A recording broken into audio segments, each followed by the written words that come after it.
سلام ارادت. نصب رادیو انجام دادیم روی موتورسیکلت. آتا بگو ببینم چیکار کردی؟ سلام، تشریف بیاد جلو. بیا.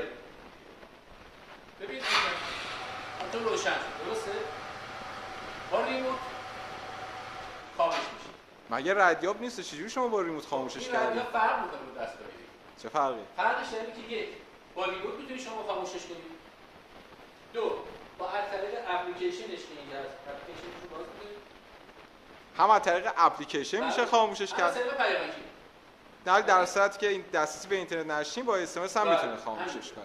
و اینکه جالبش اینه که عوض این 1 سال تو حافظه‌اش میمونه موتور تا کجا رفته، چقدر کجا تردد کرده و اینکه الان نشون داده که محل دقیق موتور کجاست. بله دقیقاً الان داره نشون میده. گزارش میگیریم تاریخچه حرکتی.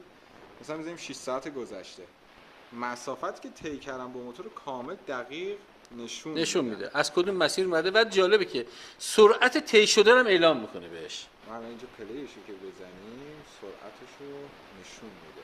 که تو وضعیت چند تا سرعتش هم نشون میده. سوا از این شوک لرزشی داره. حالا به چه صورته؟ چنانچه اگر موتور شما رو هم کنیم با ضربه چیزی بهش بخوره، بلافاصله به شما چی پیام میده که ضربه خورده. حالا میگیم طرف بیاد خیلی راحت برداریم رو ماشین برمی‌داره میبره. این توی همین چیز نمیشه. یه فاصله داره. از اون فاصله اگر بیشتر دور بشه به شما چی اعلام میکنه که از این فاصله دور شده، بعد شما نگاه کنید موتور خاموشه.